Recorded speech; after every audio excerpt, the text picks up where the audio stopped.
Alright, so ever since I was a kid, the golden rule for me in movie theaters, no pun intended, was I had to pee before the movie started because once the movie starts, you are not getting out of your seat. I never wanted to miss a minute of the movie, no matter if it was bad, good, horrendous, whatever the case may be. I never wanted to miss a second of whatever movie I was watching, so ever since I was a kid, always made sure I went to the bathroom before, and if I had to go, held it in as best as I could, and to this date it's worked. But I'm saying all that to basically shout out Batman v Superman for getting me ready for this moment here, because in the middle of Batman v Superman, I had to pee so badly I really thought I was going to piss myself. I thought I was either really going to have to miss the movie or piss myself, but magically my pee disappeared. Don't ask me how. It's still a mystery to this day. It's a cold case. Let's keep it a cold case, but I don't know. I don't know how I did it. It miraculously disappeared, and ever since then, I have known to be the king of holding it in. And this is the longest movie I've ever sat through. So, thank you, Batman v Superman, for getting me prepared for this day. That's the only thing you were ever good for. Look at that, Batman v Superman. The only thing that was good for was teaching me how to hold my pee.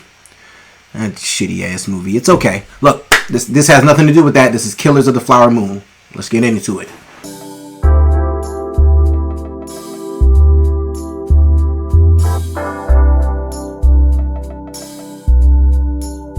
Hey guys, it's your guy in the chair here, and this is my, I was about to say out of the theater reaction again. I'm so stuck on those. This is my review for Killers of the Flower Moon, starring Leonardo DiCaprio, Robert De Niro, Lily Gladstone, Jesse Plemons, and was directed by Martin Scorsese himself. And our story follows the very true story of the Osage, hopefully I'm saying that right, the Osage tribe, who they struck oil, they got insanely rich, and of course they're living in a time where white people do not appreciate that whatsoever, so they have all these mysterious deaths beginning to happen around their town where a lot of tribe members, a lot of Indians are dying, and at some point they got to figure out what the heck is going on. And amongst that, in the middle of everything going on, Leonardo DiCaprio has fallen in love with this woman named Molly, her family is very filthy rich, and they are dying off very slowly. Well, they're dying off quickly, but it's also very slowly at the same time because the runtime just makes it very, very slow deaths. But that is the gist of the story here, and there's a lot to unpack. There is so much to unpack when it comes to this movie. Probably going to hear that in a lot of reviews. Look, I didn't necessarily want to hear anybody else's review before I did this because I wanted to make sure everything that was coming from me was my feelings and my thoughts about this film. I didn't want anybody else to necessarily rearrange my thoughts and my thinking on this movie. I had to let this movie sit with me because there's just, like I said, a lot to unpack. So let's get into the good, which is the most obvious part. Look, Leonardo DiCaprio, Robert De Niro, Lily Gladstone. I will make sure I personally shout her out. But Leonardo DiCaprio, we'll start with him. Did a wonderful job. I mean, are we really surprised? It's Leonardo DiCaprio. Dude gives his all. Look, when Martin Scorsese, Leonardo DiCaprio, Robert De Niro, anytime that trio teams up, shit goes down. Great shit goes down. Cinematic shit goes down. And we just appreciate them for being some of the best workers in the business today. Leonardo DiCaprio once again killed it. Now, a lot of reviews are saying this is one of the best performances of his career. Everybody has their opinion. This for me is not one of his. Okay, it is one of his best performances for sure. One of his best performances of his career. Is it the best? Not for me personally. For me personally, it's between Jordan Belfort, Wolf of Wall Street, and Mr. Candy in Django Unchained. I don't know why I don't know his entire name from Django Unchained, but those are Leo's two best performances for me. And a lot of people are calling this movie a masterpiece. Me personally, this is not a masterpiece. It is a master class in every sense of the word. It is a master class for sure in directing, acting, cinematography, set pieces. I mean, everything is absolutely gorgeous. The shots are beautiful. This is a master class for sure. Masterpiece. I think The Departed is a masterpiece. I think Goodfellas is a masterpiece. I would say, for me personally, I'd say Taxi Driver is a masterpiece. And especially in Taxi Driver might be a master class in a character piece, or no, I'd say Taxi Driver is a masterpiece for me personally. But masterpiece, look, that's going to mean a lot of different things to a lot of different people, especially when it comes to movies. Masterpiece means a lot of different things to a lot of different people, and personally for me, this ain't a masterpiece, but it's damn sure a masterclass in Martin Scorsese. I was just so appreciative to see not only another Scorsese film, especially after The Irishman, but I was just really appreciative to see Leonardo DiCaprio on screen again, because it's been... the last time we saw him on a movie theater screen was Once Upon a Time in Hollywood. Don't Look Up came out, over the pandemic, but I wasn't the biggest fan of that movie. He was fine, but that movie's kind of wonky. But I was appreciative to see him, Leonardo DiCaprio, Martin Scorsese, and Robert De Niro team up for this movie and tell this story in a way that will definitely sit with you long after you've left the theater, because it is a very tragic tale. I do want to give credit to Martin Scorsese for telling this story. I'm kind of going to contradict myself, because I definitely have a problem with the runtime, but I'll get into that in a little bit. I definitely want to give Martin Scorsese his props for telling this story in a very in-depth manner and taking his time with it, because it's a very tragic tale. It's a very tragic story about a lot of just greed and cruelty and just honestly the slow, painful execution of an entire people. Like this is a really dark story to tell, and Scorsese did it in a way where he wanted to capture every damn detail he could of this story, because this thing is really fucking long. And I'll say this: I gave Martin Scorsese credit for making the fastest 3-hour movie I've ever seen in my life, which is Wolf of Wall Street, because that movie is literally a cocaine-filled ride. It's on Wall Street. The movie literally makes you feel like you're on Wall Street, where everything's just happening light and fast, which that's how Wall Street feels. So that's why that movie was so fast. The pacing was immensely different from what we're getting here. This one, you have to just get comfortable in your chair. Just sit back. I would honestly recommend stretching. Please stretch before you watch this movie, because my knees were hurting after this damn movie.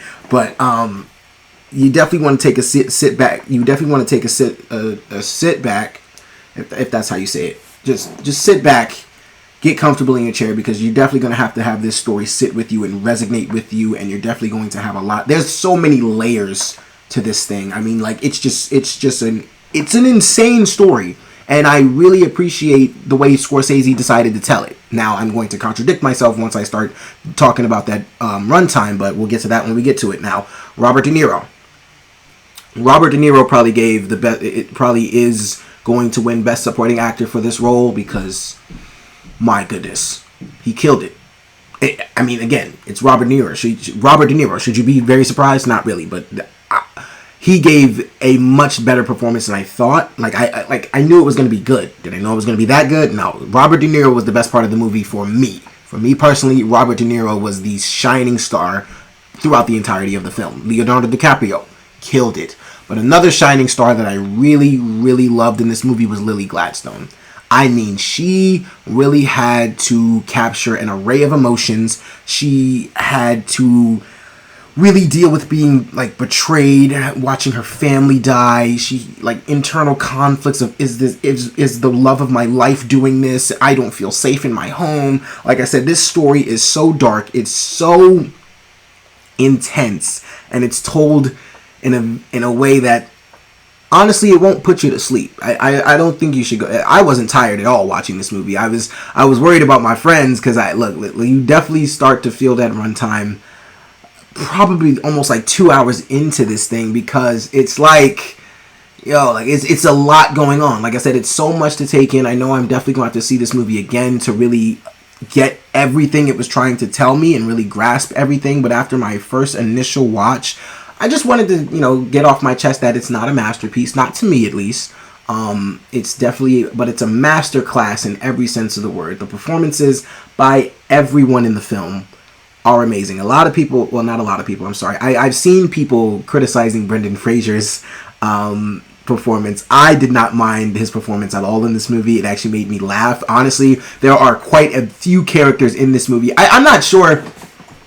I'm not going to say the movie was trying to be unintentionally funny, but because it made me laugh way too much to say that, but it's got a lot of comedic moments in here, and it's really just because the characters are either just really slow or they just really just, you know, they're just being white. They're just being old, confused white people, and it's really funny. Leonardo DiCaprio has a lot of moments that make me laugh. The character who played Blackie, I'm not necessarily sure what the actor's name is, but the guy who played Blackie, I think the other character's name was John.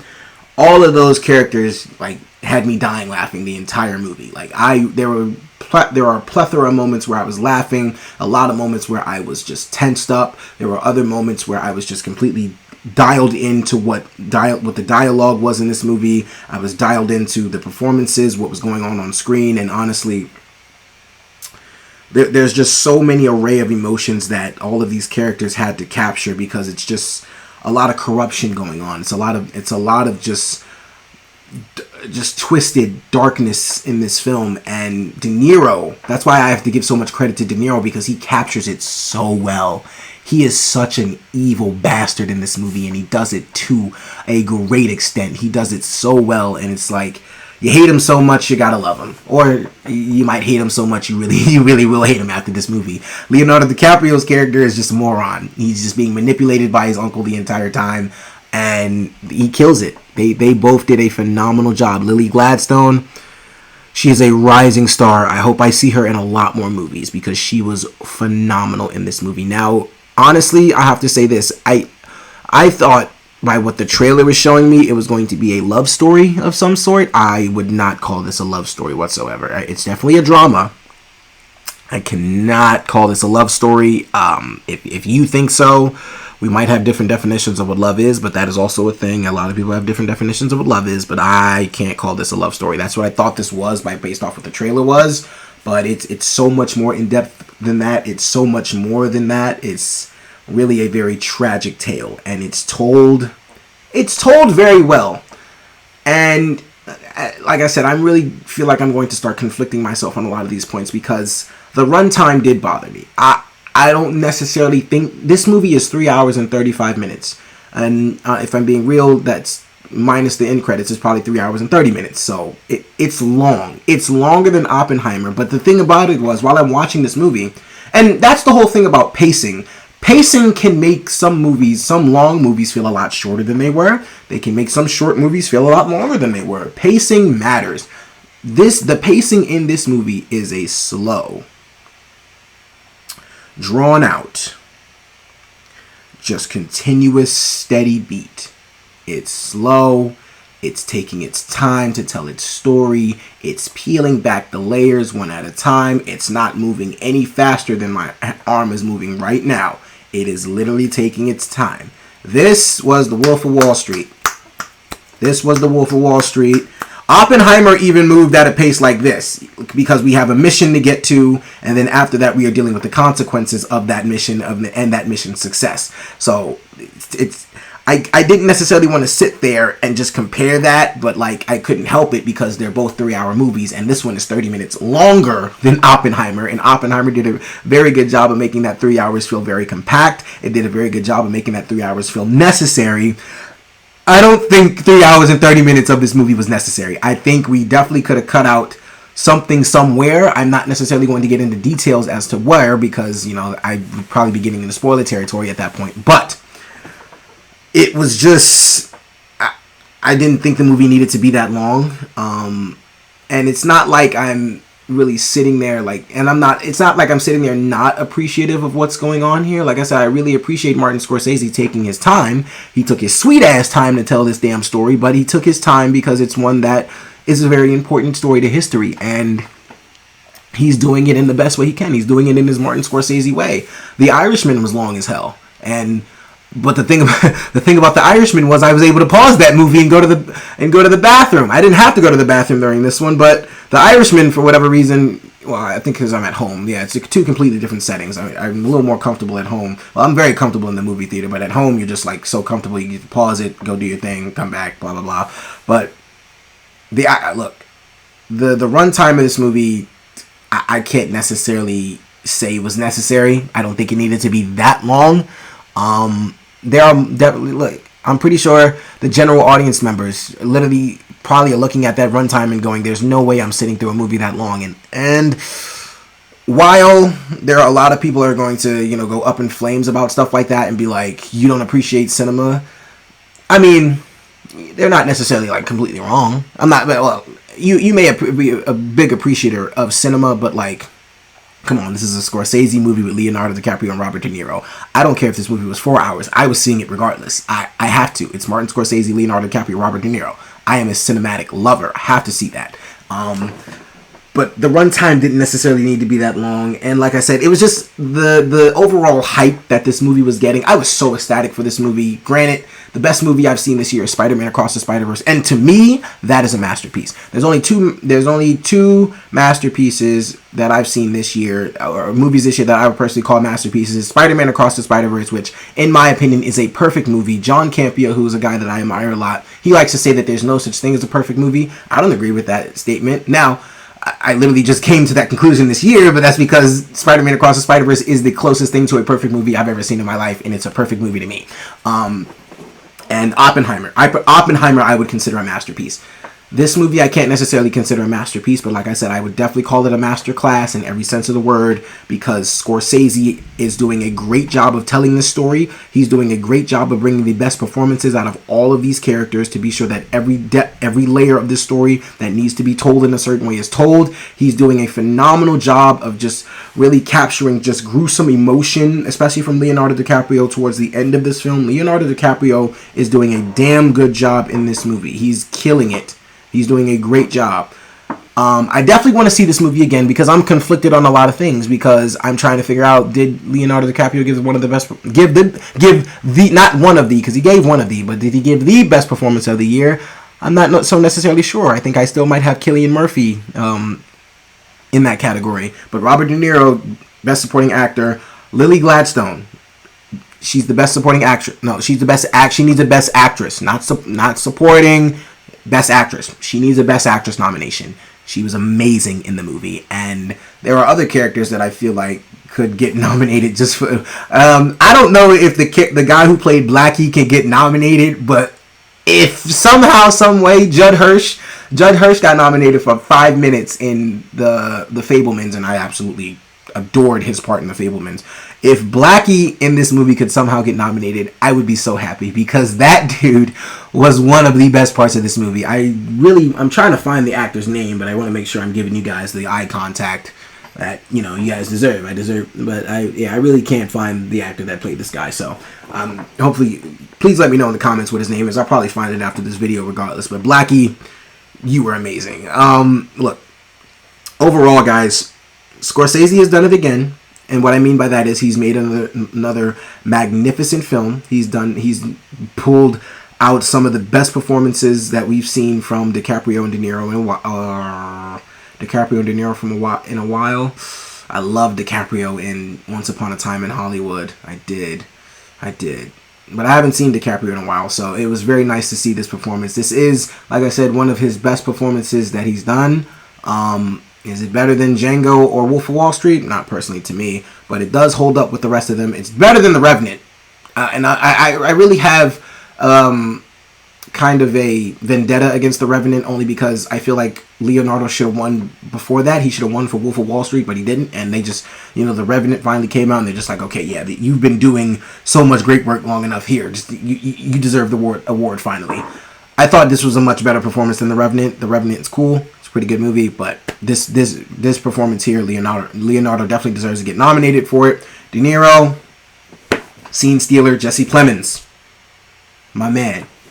Jesse Plemons did a great job too. I'm not gonna lie to you, that's how you know this movie is so long, because like I felt like I was damn near like 2 hours and 15 minutes in, and I'm sitting here like, all right, where's Jesse Plemons? Because either when he shows up, he's not really going to get a lot of screen time, or he's going to show up and we're just in for a whole nother half of a movie. And that's what happens. When Jesse Plemons show up, you're in for a whole nother maybe like hour and 30 minutes of a movie. And it's just way too long. Now, I definitely want to go see this movie again, because I love movies, and I want to make sure I am giving this movie the fair assessment that it deserves. I want this movie to sit with me even more after this. And maybe by the end of the year, as of right now, I would say this movie is not in my top 5, but it's in my top 10 of the year for sure.